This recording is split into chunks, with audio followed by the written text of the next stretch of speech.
आज Doubtnut app download करें। Doubtnut पर अपने सभी गणित, रसायन विज्ञान, भौतिक विज्ञान और जीव विज्ञान के डाउट्स का करो सफाया। बस प्रश्न की फोटो खींचो, एक ही प्रश्न को क्रॉप करो और तुरंत वीडियो सोल्यूशन पाओ। अभी डाउनलोड करें। हेलो एवरीवन, यहाँ पर एक प्रश्न दे रखा है, परागकण क्या है? किसी परागकण चतुर्भुज की रचना का वर्णन करें। तो यहाँ पर हम परागकण के बारे में जान लेते हैं, परागकण क्या होते हैं। तो परागकण जो होते हैं वो आवर्तबीजी पादप जो होते हैं उनके पुष्प के किसमें उपस्थित रहते हैं? पुंकेसर के परागकोश में उपस्थित रहते हैं। और ये क्या होते हैं? नर युग्मकोद्भिद होते हैं, युग्मकोद्भिद होते हैं। ठीक है, नर युग्मकोद्भिद होते हैं जो कि क्या करते हैं? मादा के बीजांड के साथ निषेचन कर क्या निर्माण करते हैं? बीज का निर्माण करते हैं, जो कि अगली पीढ़ी का निर्माण करती है। यानी कि ये अगली पीढ़ी के बीज का निर्माण करते हैं, क्या? परागकण। ठीक है, अब यहाँ पर हम देखते हैं कि परागकण चतुर्भुज की रचना का यहाँ पर वर्णन करते हैं। तो यहाँ पर रचना देख सकते हैं इसकी। ठीक है, अब क्या होता है? चतुर्भुज की रचना देखते हैं। तो जो पुष्प होते हैं उसमें पुंकेसर उपस्थित रहते हैं, और पुंकेसर में क्या उपस्थित रहते हैं? परागकोश उपस्थित रहते हैं पुंकेसर में। अब ये जो परागकोश होते हैं वो कैसे होते हैं? द्विपालित। कैसे होंगे? द्विपालित किए होंगे। और यानी कि इसमें दो पालियां पाई जाती हैं, और दो पालियां होती हैं। उसमें प्रत्येक पाली में क्या पाए जाएंगे? दो कोष्ठ। प्रत्येक पाली में क्या पाए जाएंगे? दो कोष्ठ पाए जाते हैं। यानी कि इनमें चार कोष्ठ उपस्थित रहते हैं। प्रत्येक पाली में दो कोष्ठ हैं, तो दो पालियों में कितने होंगे? चार कोष्ठ। तो इनको क्या कहते हैं? द्विकोष्ठी कहते हैं। क्या कहते हैं? द्विकोष्ठी। ठीक है, इनको द्विकोष्ठी कहेंगे। ठीक है, अब क्या होता है कि जो परागकोश होते हैं, क्या होते हैं ये? परागकोश। यहाँ पर हम देखते हैं जो परागकोश होते हैं ये कैसे होते हैं? चार दिशीय होते हैं। कैसे होंगे? चार दिशीय होते हैं। इनकी जो संरचना होती है वो चार दिशीय होती है, यानी कि चतुष्कोणीय होते हैं ये संख्या में। यहाँ पर लिखते हैं हम, चतुष्कोणीय होते हैं, चतुष्कोणीय। ठीक है, चतुष्कोणीय होते हैं और इनके चारों कोनों पर, परागकोश के चारों कोनों पर क्या उपस्थित रहती हैं? लघु बीजाणु धानी उपस्थित रहती हैं। क्या उपस्थित रहती हैं? लघु बीजाणु धानी। ठीक है, लघु बीजाणु धानी उपस्थित रहती हैं, जिनमें क्या बनते हैं? लघु बीजाणु, यानी कि परागकणों का निर्माण होता है। अब ये जो लघु बीजाणु होते हैं, लघु बीजाणु धानियां होती हैं, यहाँ पर देखें हम, लघु बीजाणु धानियां जो होती हैं वो आगे विकास करके किसका निर्माण करती हैं? ये परागपुट्टी। किसका निर्माण करेंगी? परागपुट्टी का निर्माण करेंगी। ठीक है, अब ये परागपुट्टी क्या होती है? ये परागपुट्टी परागकोश की लंबाई तक क्या रहती है? विस्तारित रहती हैं। परागकोश की लंबाई तक कैसे होंगी? विस्तारित। ठीक है, परागकोश की लंबाई तक क्या होती है? विस्तारित होती है। और इसमें क्या उपस्थित रहते हैं? इसमें परागकण उपस्थित रहते हैं। इसमें क्या उपस्थित रहेंगे? यहाँ पर परागकण उपस्थित रहते हैं। ठीक है, अब इनमें क्या उपस्थित रहते हैं? परागकण उपस्थित रहते हैं। अब हम देखते हैं जो लघु बीजाणु धानियां हैं, ये क्या है? लघु बीजाणु धानियां। इनकी यदि हम अनुप्रस्थ काट देखें तो ये किस प्रकार के दिखाई देते हैं? गोल दिखाई देते हैं। कैसे दिखाई देंगे? गोल दिखाई देंगे। और किससे ढके रहते हैं ये? चार भित्तियों से। किससे? चार भित्तियों से आवृत रहते हैं। चार भित्तियों द्वारा क्या रहते हैं? आवृत रहते हैं। ठीक है, ये चार भित्तियों द्वारा आवृत रहते हैं, जिसमें से हम देखें कौन कौन सी भित्तियां होती हैं। पहली भित्ति होती है अंतस्थ त्वचा। यहाँ लिखते हैं अंतस्थ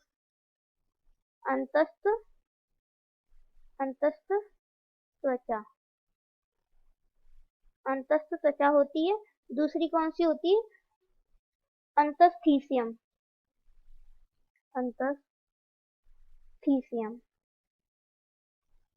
ठीक है, अंतस्थीसियम। और जो तीसरी होती है वो कौन सी होती है, वो होती है मध्य परत, मध्य परत होती है। और चौथी जो होती है वो होती है टैपिटम। क्या होगी ये, टैपिटम। अब जो टैपिटम होती है इसके बारे में हम देखते हैं यहाँ पर। ये जो टैपिटम होती है ये क्या होती है, विकासशील परागकण जो होते हैं उनको क्या देती है, पोषण देती है। परागकण को क्या देगी, परागकण को क्या देती है, विकासशील परागकण होते हैं उनको पोषण देती है। क्या देती है, पोषण। ठीक है, पोषण देती है ये। इसके अलावा हम देखते हैं कि जो टैपिटम होती है, यहाँ पर हम देखते हैं जो टैपिटम है इसमें क्या होता है, ये कोशिका जो टैपिटम कोशिका संघन जीव द्वारा भरी रहती है। जो टैपिटम कोशिका संघन जीव द्रव्य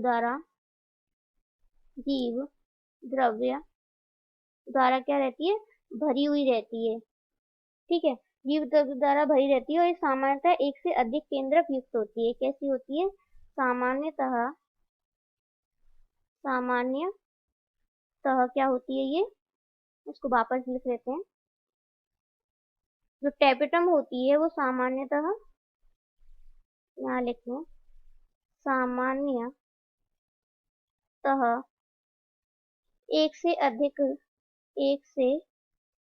अधिक केंद्रक युक्त होती है। कैसी होती है, केंद्रक युक्त। ठीक है, केंद्रक युक्त तो ये होती है, यानी कि एक से अधिक केंद्रक इसमें क्या होते हैं, पाए जाते हैं। ठीक है, अब यहाँ पर हम इसकी संरचना देख लेते हैं, इस परागकोश की, और यहाँ पर संरचना देख लेते हैं। ये है परागकोश। ठीक है, परागकोश की जो अनुप्रस्थ काट, ठीक है, अनुप्रस्थ काट है। तो ये क्या है, ये संयोजी है। ये क्या है, ये संयोजी है। ठीक है, जो किसको, जो द्विपालित ये पालियां होती है इनको जोड़ने का कार्य करती है। जो एपिडर्मिस है इसको हम कहेंगे, अंतस्थ त्वचा। ठीक है, अंतस्थ त्वचा कहेंगे इसको। अब ये जो एंडोथीसियम है, इसको कहेंगे हम यहाँ पर, इसको क्या कहते हैं, अंतःथीसियम। ठीक है, अंतःथीसियम इसको हम कहते हैं हिंदी में। यानी कि ये क्या है, अब हमने देखा था कि जो परागकोश होता है उसमें कितनी पालियां होती हैं, यानी कि कितनी भित्तियां होंगी, 4 भित्तियां। तो ऊपर वाली जो सबसे आउटर भित्ति होगी वो वो क्या होगी, एपिडर्मिस यानी कि अंतःत्वचा होगी। और जो इसके नीचे उपस्थित होगी वो अंतःस्थीसियम उपस्थित होगी।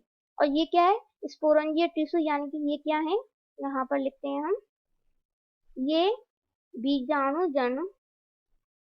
बीजाणुजन उत्तक है। क्या है ये, बीजाणुजन उत्तक। ठीक है, और ये क्या है, टैपिटम। ये क्या है, टैपिटम। हमने देखा था ये किसको पोषण दे रही थी, ये परागकणों को पोषण दे रही थी। और ये क्या है, मिडल लेयर। ये जो है, ये वाला हिस्सा, ये क्या है, मिडल लेयर, यानी कि मध्य परत है ये। इसी तरह से हम यहाँ पर देखते हैं, इसी तरह से ये वाली सर एंडोथीसियम यानी कि अंतःस्थीसियम है ये।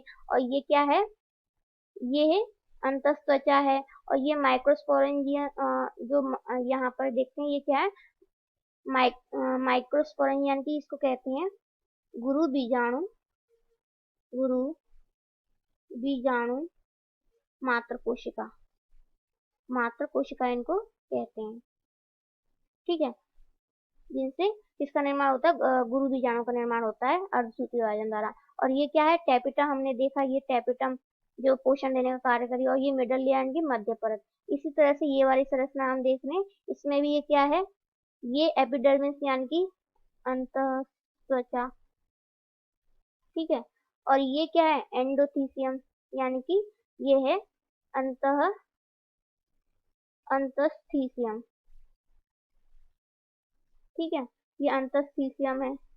इसी तरह से अब इसमें ये क्या है, ये जो हमें संरचना दिख रही है, ये वाली, ये जो संरचनाएं हैं, ये क्या है, ये परागकण है। ये क्या है, ये परागकण।